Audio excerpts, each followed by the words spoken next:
Hi guys, today I am going to be working with Tama, and we have been kindly donated a couple of skins to begin our training with.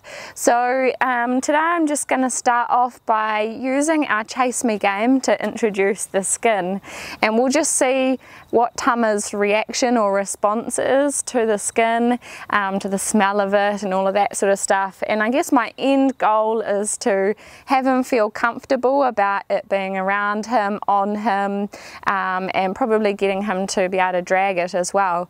But we'll see how we go, and we'll probably break these down into separate videos so that they're not too long. Okay, so if you watched our Chase Me game, you'll kind of have an idea of what I'm doing.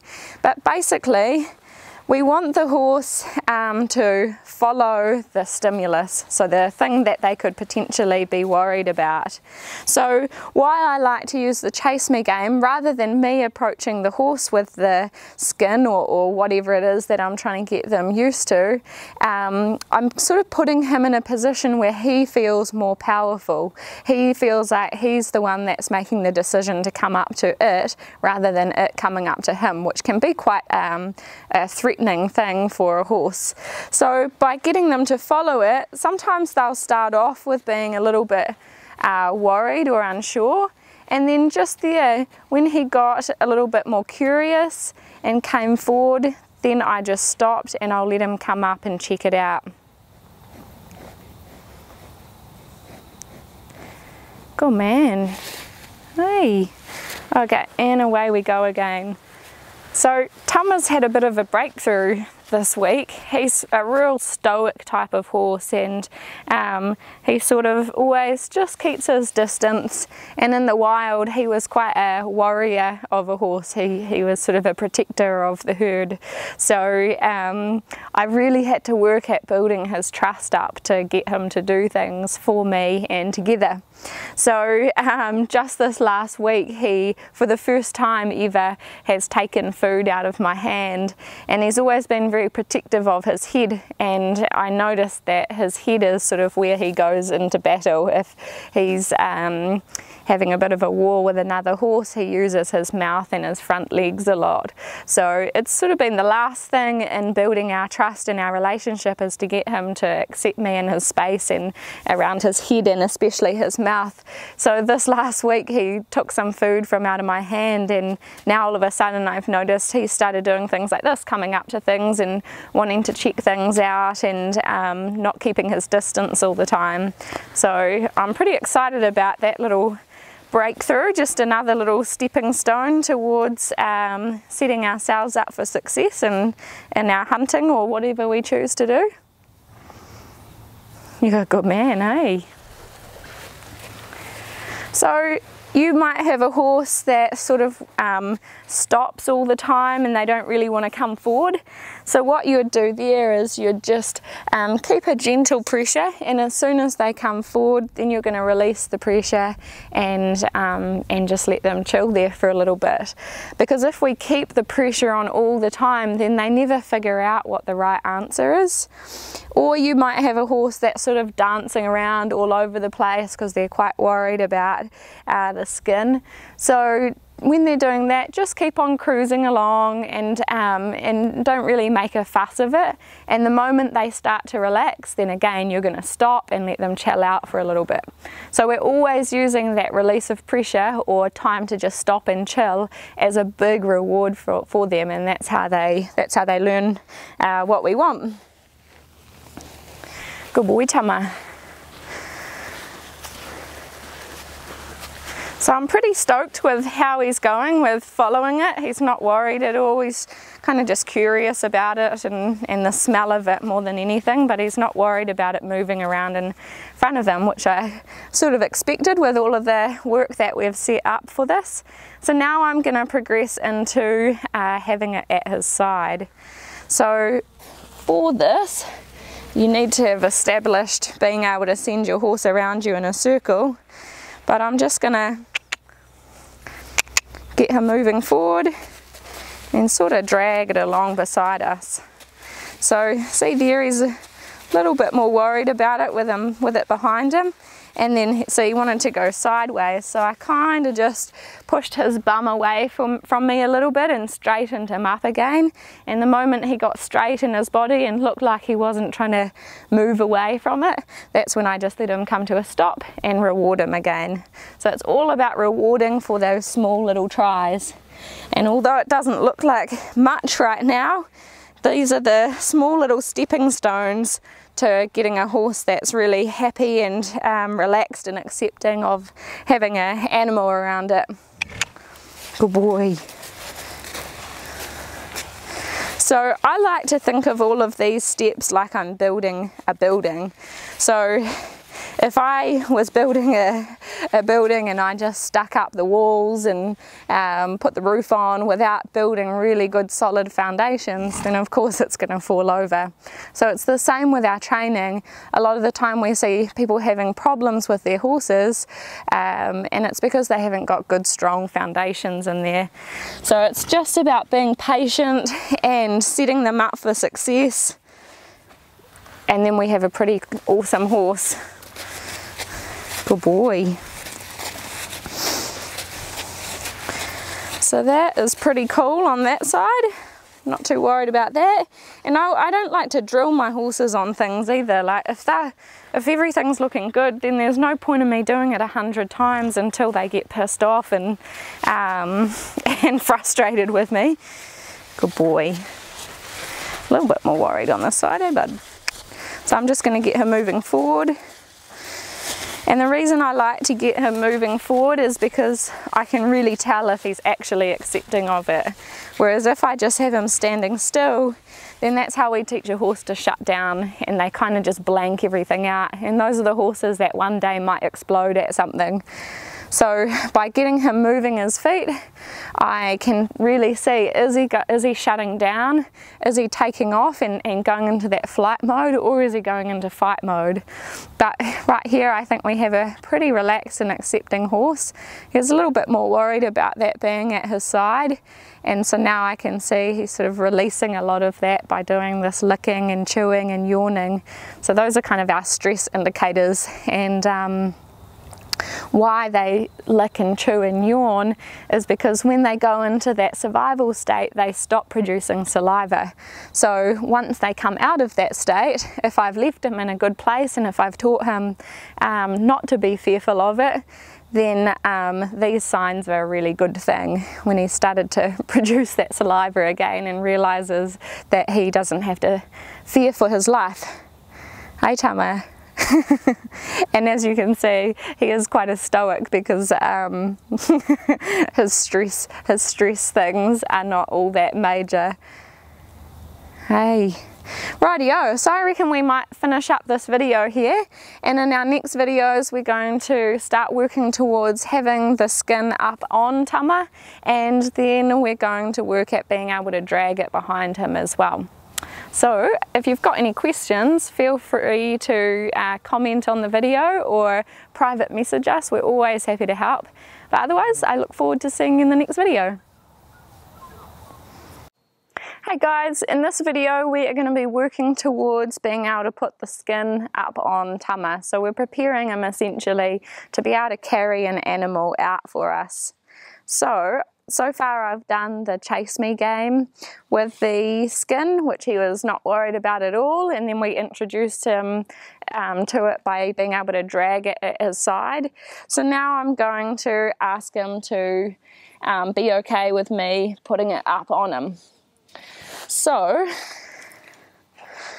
what we're going to do is kind of pile it up a little bit. And I'm just going to come around to his side. And if he wants to move his feet, that's totally fine. And I'm just going to stay with him until he can find a place to stop.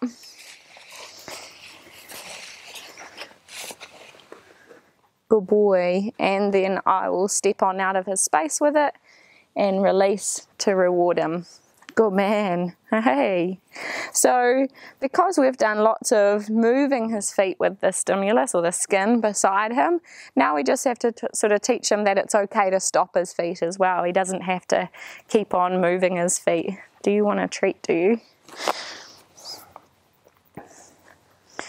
There you go. Tama's just sort of getting the hang of this, this treat eating thing. You'd probably be the most spoiled pig hunting horse ever. Okay, so let's get back to that again. So I find using the treat training really helpful. It almost helps them progress a lot faster because we're sort of reinforcing that they've done the right thing. So I found that especially if you use a click, so it's called clicker training, and if you add in the click, it releases the endorphins, and then you give them the treat, and they just seem to pick up what we're asking a whole heap faster. Now, somehow bunch all of this up. So I'm just going to approach him with it and then retreat. Good boy. And then I can even give him another treat. Yeah, a good man. Hey. Good boy. And I'm going to do the same thing again. So it's a pretty non-event, not very exciting, good boy sort of process. And I might even bring it up so it's touching him this time. I'm just going to follow him, staying with him here. Good boy. And even though he didn't stop his feet that time, he got a little bit more relaxed in his movement. So then I can just step away from him. So it's anything, just 1% better towards the thing that we are hoping to achieve with our horses. What a good man, eh? Okay, so let's do that again. Probably didn't need a whole skin. Approach him. Stay with him until he relaxes. Just going to stay with him this time until he stops his feet. Good boy. And then step on out again. What a good man, aren't ya? And then we might step in there and give him a treat again. Good boy. You're a little bit unsure about it, aren't you? Okay, and let's do it again. Step on in, good boy. And he thought about moving and then he stopped, so I'll step on out again. And it's real tempting when they do stand still to sort of rush on in there and chuck it up there the rest of the way. But it's important that we sort of check ourselves there and reward them for stopping their feet and trying really hard for us. Good boy. Hey. Walk back in again. Just a little bit worried about it. And then I'll step on out again. You're a good man.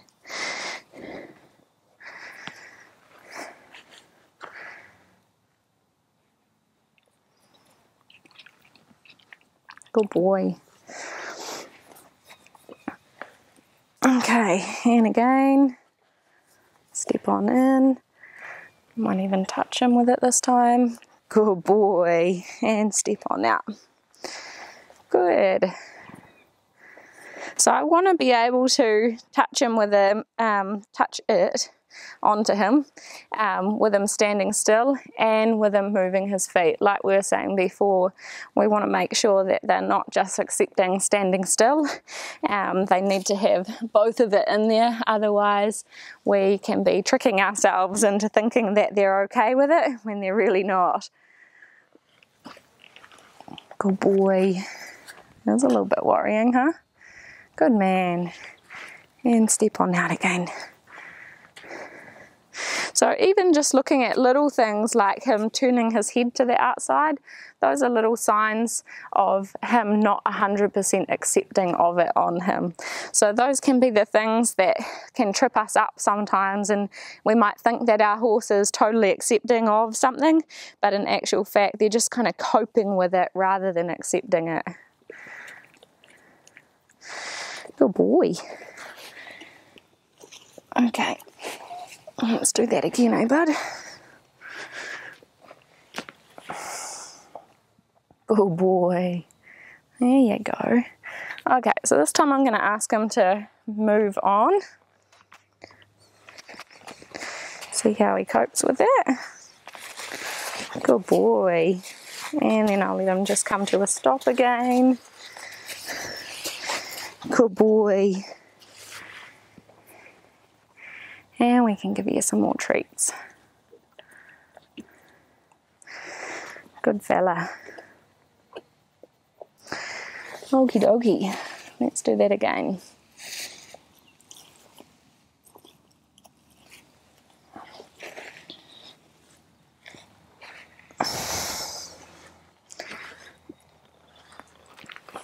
Step on in. We can see he's still not 100%. Kind of tenses up about it a little bit. So let's get him moving his feet. You can ask him just to shift his hindquarters over a little bit. Good boy.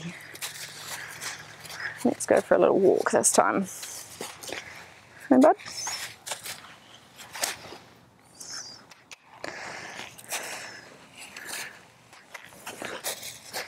I know, it feels funny, huh? Good boy. There you go.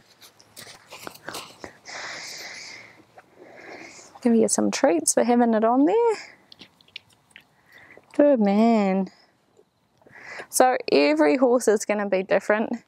So we can't apply a one-size-fits-all approach to training our horses, but if we always operate from the same principles of rewarding them for the smallest try in the right direction, then we're going to end up with our horses in a good place, and always thinking about where they are mentally as well, and that we want our horses to be happy and accepting in a partnership rather than us forcing it all on them. Good boy, hey? Take it off for a little bit to reward him. Might even just go for a cruise around. Then I'm going to pop that up in front of the saddle. Okay, so I just gave him a couple of minutes rest, and now we're going to work at putting this up on front of the saddle. Good boy, huncher. Good man. And that's awesome. Now take it on down.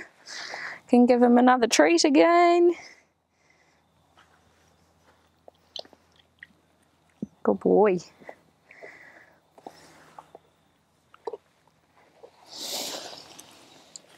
And then let's do it again. You coming to check it out, are you?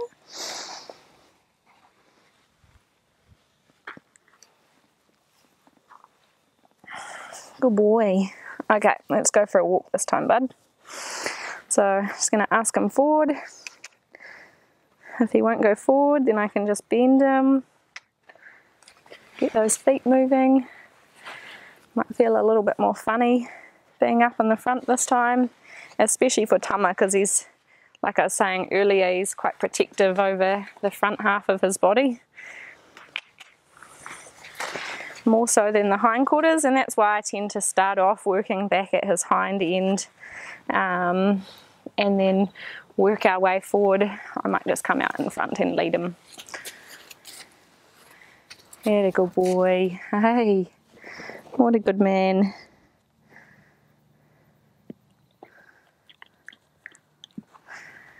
Rightio, can we make that any bigger?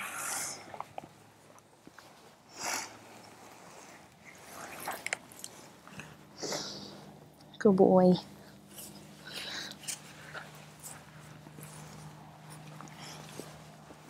I might have to give you a wash down after this, eh, mate? Rightio. So we want to be doing before I put it right over them, we want to be making sure that we've done both sides of the horse, so that they feel confident and comfortable about seeing it out both sides of their body. Because for some horses, they can be totally different on one side of their body to the other. He had a good man.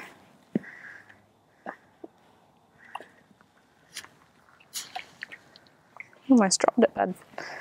Okay.